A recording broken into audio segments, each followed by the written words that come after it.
Long time no see. I know. So I am sitting here with, I do not need to introduce Rich, but I'm sitting here with Rich Berra, and his lovely wife Kathy is with us as well behind the camera.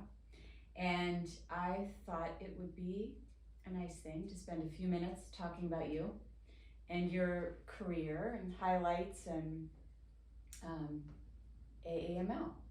Okay. And this is going to go on our website.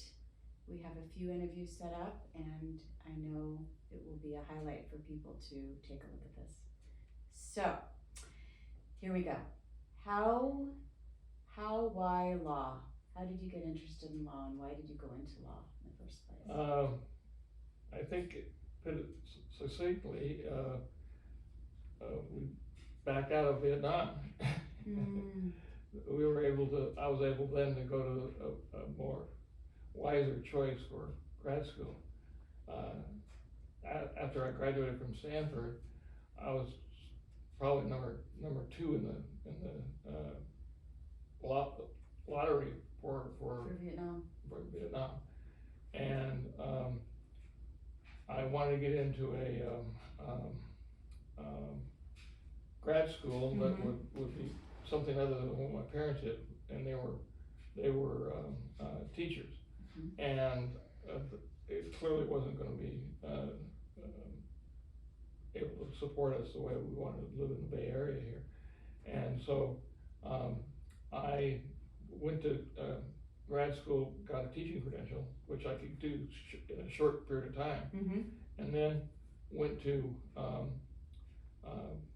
San Francisco State, and was able to get a teaching credential. Of all things, I had the most units in Spanish and teaching Spanish, and so that's what I got, because I could do it in a short period of time, get an advanced degree. So I got that, and then very soon on the heels of getting the teaching credential, all I was able to do were they would let me substitute teach, and but they wouldn't let me. I had to get some more units to get a full credential, so I didn't have time to do that. I was going to get drafted. So in the meantime, then we I got notice that I was going to be drafted, and I quickly got the teaching credential I was talking about, and then I thought I was going to be drafted, so I applied for what do they call it in those days? You bid officer candidate school. Okay. And I tried that, and it turned out that I was in a car accident with my folks when I was 14, and I hurt some vertebrae. I fractured some vertebrae, and then they were fine. It wasn't bothering anything. It certainly didn't hurt me from playing baseball in college and football and high school. But the officers didn't want me.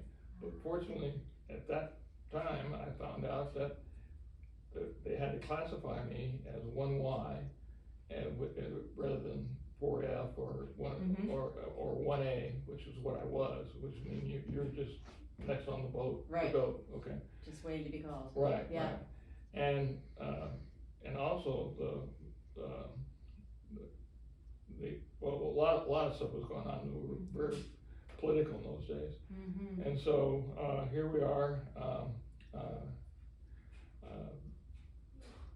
I'm draft bait, full on. I can't be an officer, and so all of a sudden, though, I lucked out, and that accident prevented me from being a 1A. A 1A, yeah. Huh.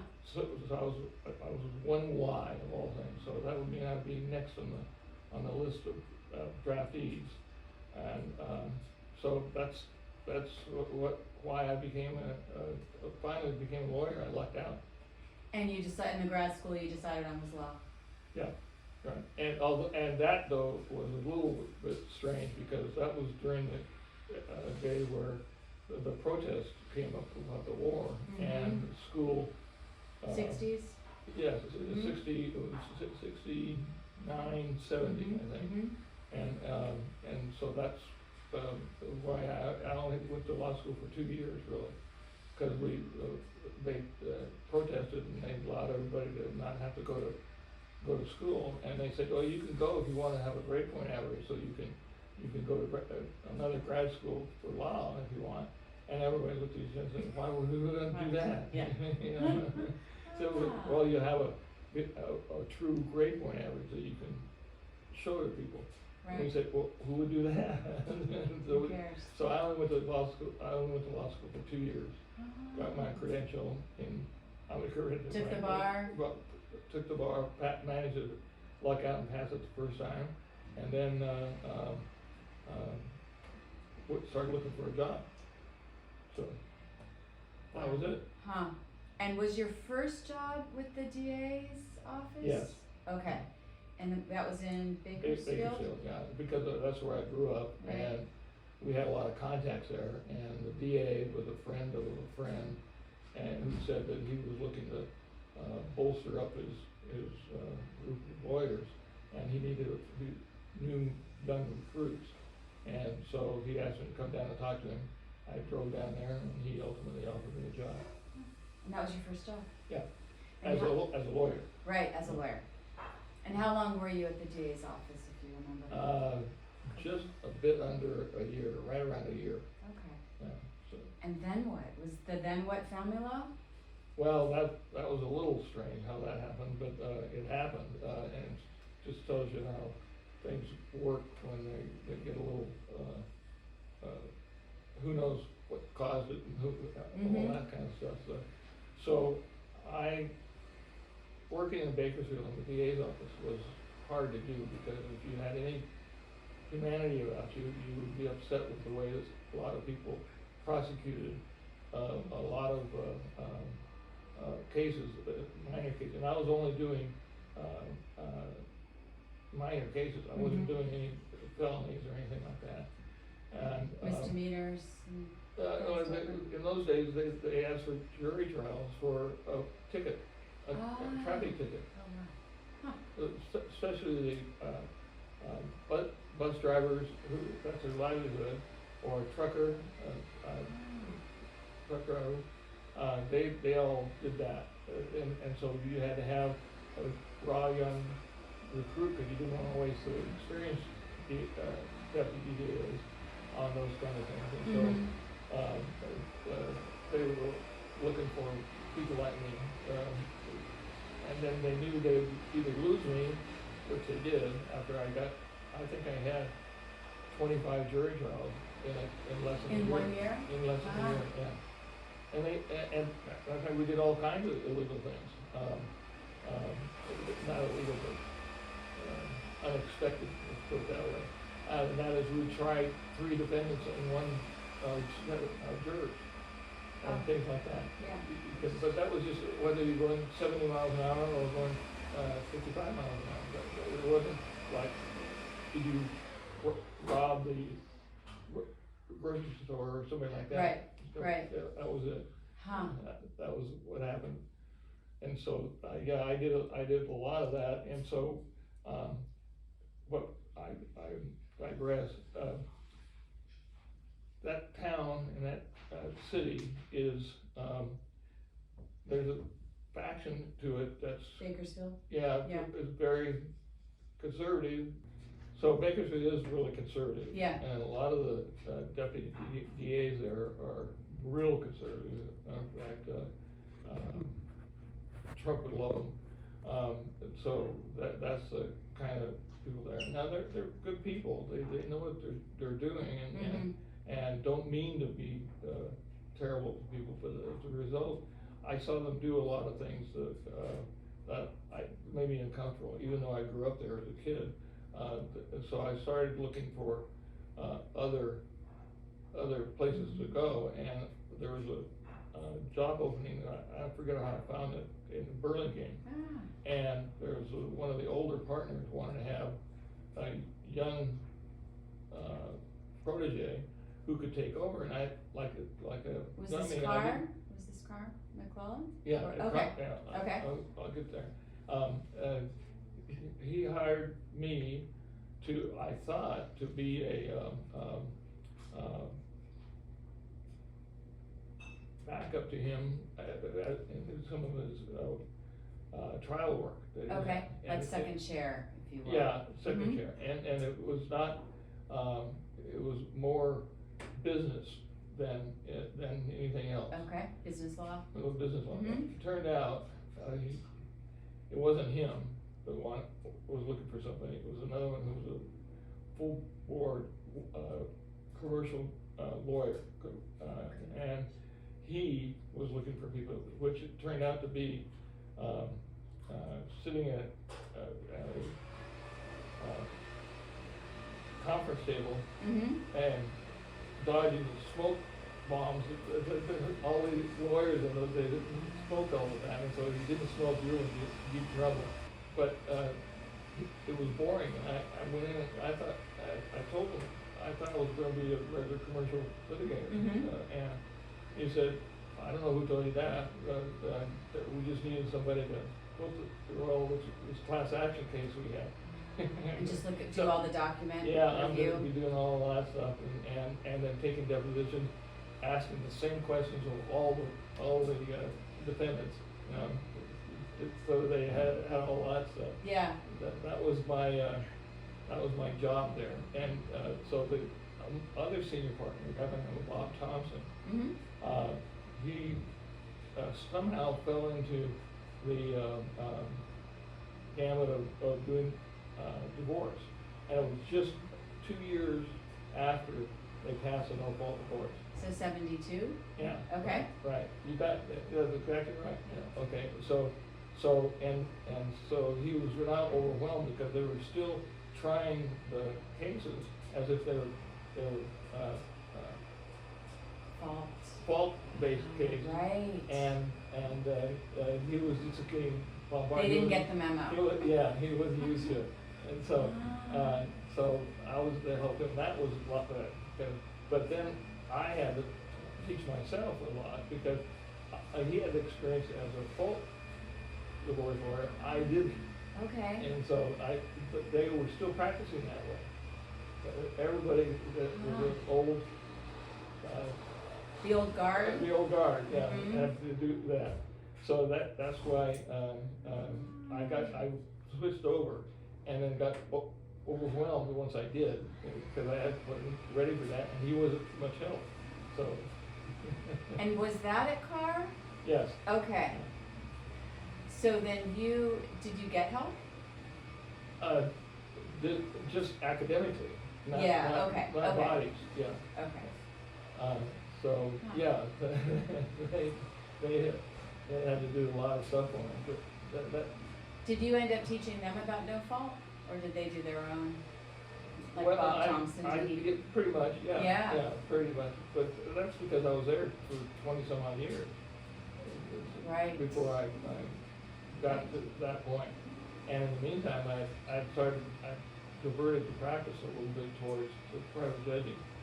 I was getting a lot of private judging with them, and it was very, very nice. It helped keep my psyche. Yeah. Did you start private judging before you went off on your own? Yes. And I had forgotten that. No.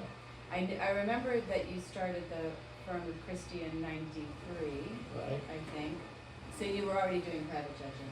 Yeah, but not nearly as much as I did the last 5 or 6 years. Right. Yes.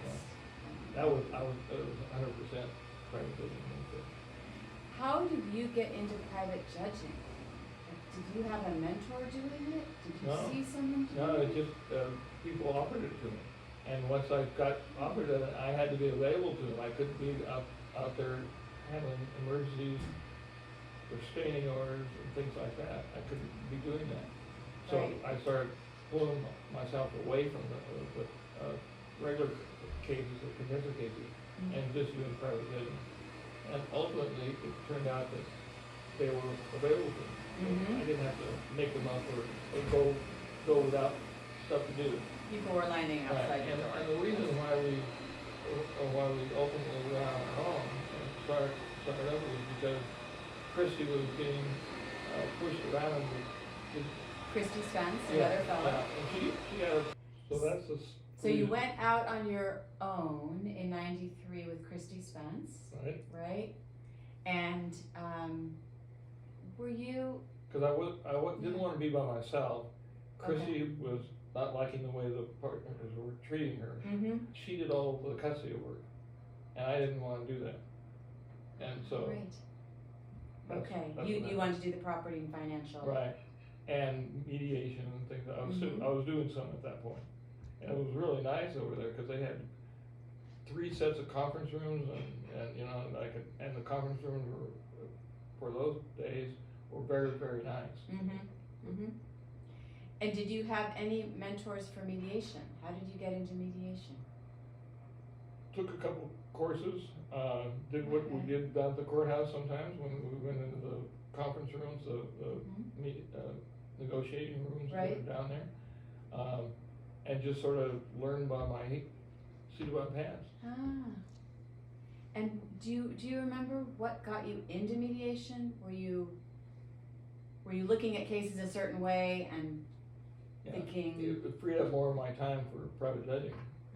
Oh, so it complemented private judging. Right. And you could stay neutral in both roles. Right. Got it. Okay. So, and that was more amenable to me, and I could sense that it was going to sort of keep my sanity better. Mm-hmm. How about AML? When did you get involved with AML? From the very beginning that I got there, but not as a member. I'm going to look at this plaque you got to see if it has Right. it. So you became a member in '84. Is that right? A fellow? That's about right. Yeah. So that's like 10 years into being a lawyer. Into being in family law, right? Right. Because it sounds like you started at family law early '70s. Right. And then, You know, I think it was '69 I started. Okay. In '69. Do you remember how many fellows there were when you came on Northern board? California? Uh-huh. No, I don't. I don't at all. But it wasn't nearly as big because we met at Jack's, Mm-hmm. In San Francisco. and around a big L-shaped table that was up there, and both sides were pretty full, but I can't remember how many were there. I went a lot with my mentor. He was a member up there. And that was Bob? Bob Thompson, Mm-hmm. yes. And so he took me as a guest up there a lot, and that I think hastened me becoming a member sooner by meeting all of those guys. But his reason for doing it was so I'd feel comfortable around him, and I could take a lot of those cases of his off him. That's what I think he was doing. I didn't ask him. So. Yeah, interesting. Right. But probably also as a mentor, right? Right. Because I didn't go as early as then, but I remember they offered a lot of educational programs. So Yeah. it was. Yeah. Well, the education here was bragging about what they were doing. You know, but not many of those guys are still around. I mean, if I'm not there anymore, that probably tells you how far back they go right now. Yeah. So. Norton, John McCall. Yeah, all those guys. John McCall. John. To this day, we dispute a couple things about college. We both played baseball. He said it was at UCLA. Frankly, I don't remember, but he probably doesn't remember me either. So he keeps telling me that every time we played, they beat us. So that's his way of getting even. I guess. That's funny. Yeah. So what do you, when you think about your family law career, what are you proud of? What are you most proud of? Well, there are certain things that I'm not comfortable doing, and I was able to get through those and do them pretty well. I think doing what I'm doing right now. Yeah. Being a team leader, I kind of did that later into my career in the second half when we left Carmichael.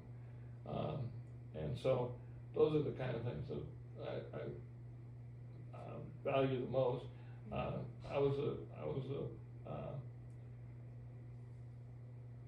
had a lot of doors open for me because of being at Carmichael. I think that really helped. I think that, and they emphasize that part of your job in